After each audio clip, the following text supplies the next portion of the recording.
without boring the audience too much, I've been in the industry just over 30 years now.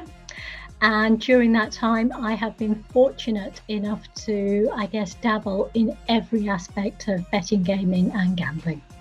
That includes the licensing all the way through to technology, product, and the whole kind of customer and user experience.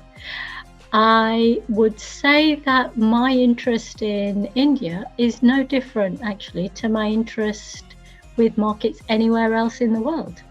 We now live in a global economy, and you look at how the industry is consolidating at the moment.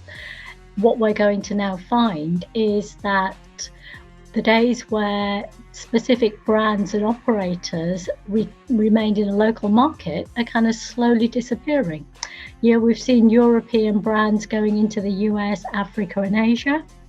Interestingly, we're now starting to see the US, the African and the Asian brands stepping out of their kind of natural territory and starting to go international. And I think India will be no different. If you are a betting or gambling operator anywhere in the world, India is going to be a natural place that you look at. But hopefully, Indian operators will also take a steer from their counterparts in places like Africa and Asia and Latin America and start to actually take their product offering international as well. If we're talking about India specifically, absolutely. Just before the end of the year, late December, the Indian government appointed the Ministry of Electronics and Information Technology as the nodal regulator for online gaming. So for the first time ever, India has, in principle, a national online gaming regulator. We've seen how changes at a national level have accelerated growth within places like the US. My personal view is, given the maturity of the Indian market, the acceleration of growth in India, once things start moving, will be at an exponential rate. I think the opportunity is huge. I think when SPiCE first started, it was a little bit of an unknown quantity.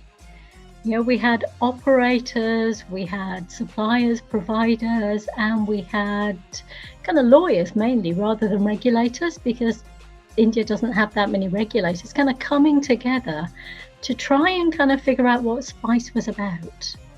So I think year one was really just bringing everybody together in one particular place. What I've seen by way of evolution is actually what we now have is the various different stakeholders within the Indian gaming ecosystem now looking forward to SPiCE as an opportunity to start looking at the challenges, looking at how they can kind of work together better to try and address those challenges, and look at ways of moving the market towards regulation across all products rather than the products that they have at the moment. What I'm hoping to see, and perhaps expecting to see, is that for the first time ever, all of that talk and rhetoric about what if and a regulated gaming market is now starting to be realised. So I think for me, what's going to be really interesting is to see how these stakeholders start talking about going away from talking about what would happen in a regulated Indian market to what actually a regulated Indian market looks like. I think it's going to be an incredibly exciting conference. I think, like a lot of emerging markets, there's a lot of perceptions. And some of those perceptions are, it's an emerging market. So let's established operators, predominantly in Europe, go across and show people how it's done. For me, however, the reality is India is probably one of the most established betting and gambling markets in the world. Yes, it's unregulated, but when you kind of start to delve deeper, what you see is India's horse racing and race betting market has been around since after World War II. 50s and 60s is where it kind of kicked off. That's an incredibly mature market.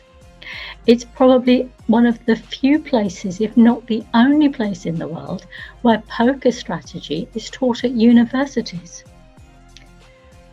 I've been in the industry over 30 years now. And throughout that time, as a trader back in the 90s, we were taking bets from Indians and from Indian bookies. So, that kind of culture of bookmaking and sportsbook has been around for a long, long time. And when we look at how Indians have developed the fantasy market, well, you've only got to look at Dream 11. I mean, they are an absolute masterclass in how to develop a fantasy sports product. So I think, there might be perceptions in some pockets that perhaps Indians don't know that much about betting and gambling. The reality is, it's an incredibly established and mature market. And when we look at the regulated side of things, you look at Hyderabad and Bengaluru. Some of the world's biggest gambling brands have their technology centers in India. So even for those products which are not yet regulated within the Indian market, slots, casino games potentially, the knowledge is still there because a lot of the product development for international brands is actually based in India.